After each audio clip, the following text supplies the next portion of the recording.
Pizza is one of the most universally adored comfort foods, celebrated for its convenience, variety, and indulgent flavor. It's a go-to choice for gatherings, quick dinners, parties, and late-night cravings.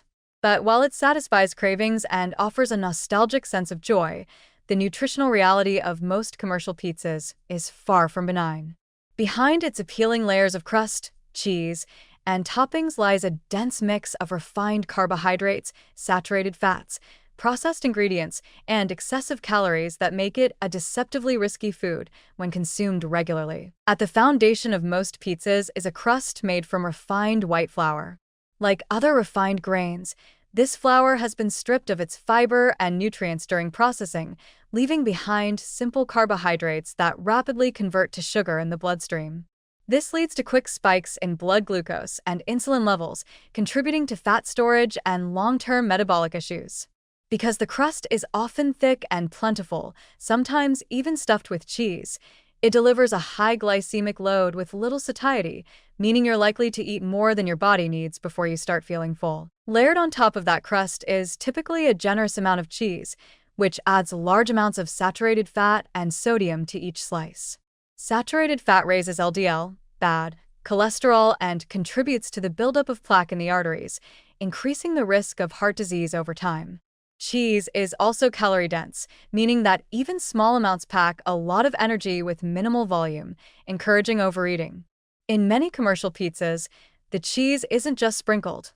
It's loaded to the point where it becomes the dominant ingredient, often in excess of what the body can handle regularly without consequence. Processed meats like pepperoni, sausage, bacon, and ham are common toppings that introduce another level of health risk. These meats are typically high in saturated fat, sodium, and preservatives such as nitrates and nitrites, which have been linked to increased risk of certain cancers, particularly colorectal cancer. Regular consumption of processed meats is also associated with higher rates of heart disease and type 2 diabetes.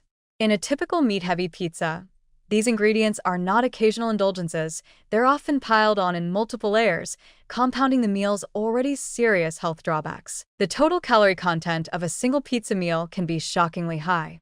One slice of standard commercial pizza may range from 250 to 400 calories, depending on thickness and toppings.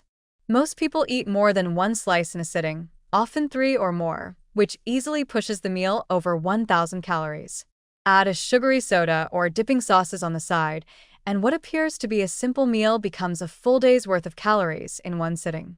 The worst part is that the body doesn't necessarily feel satisfied afterward due to the low fiber and high glycemic nature of the meal, leading to snacking or hunger shortly after. Pizza also has a tendency to become a habitual food choice. Because it's inexpensive, accessible, and marketed as a fun or social food, it often ends up in weekly routines. People order it on Friday nights after work, during game days, or as a convenient family dinner.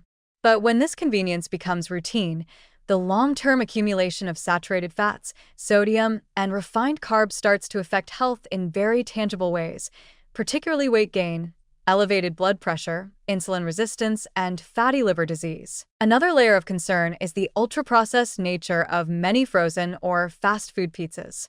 These often contain a long list of chemical additives, preservatives, emulsifiers, and artificial flavors designed to enhance texture and shelf life. These ingredients can disrupt gut health and promote inflammation in the body, and their long-term effects are still being actively studied. Even seemingly gourmet pizzas from fast casual chains can be loaded with hidden sugars in the sauce, excessive oils in the crust, and large amounts of salt throughout the dish. Even so-called healthier versions of pizza are not without issues. Cauliflower crusts or gluten-free versions can still be high in cheese and processed ingredients.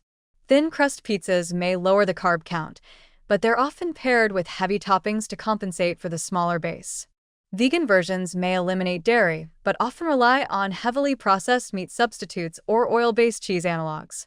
Unless made from scratch with fresh, whole ingredients, these alternatives can be nearly as calorie-dense and nutritionally imbalanced as their traditional counterparts. Pizza's main danger lies not in the occasional slice, but in the normalization of it as a regular dietary staple.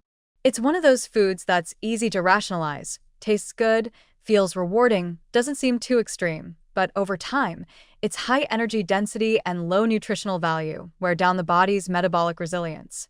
It encourages patterns of overeating, displaces more nutrient-dense meals, and contributes to chronic conditions that develop silently until they become harder to reverse. In the end, pizza should be viewed as a rich, indulgent food to be enjoyed sparingly, not as a regular go-to.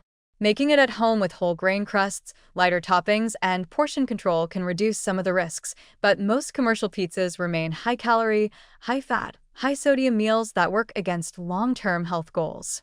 What makes it comforting in the moment may ultimately contribute to discomfort down the road, through weight gain, blood sugar imbalances, and cardiovascular strain. Recognizing pizza for what it is, not just a treat, but a dietary trap when overconsumed, can help bring more awareness and balance to the choices we make.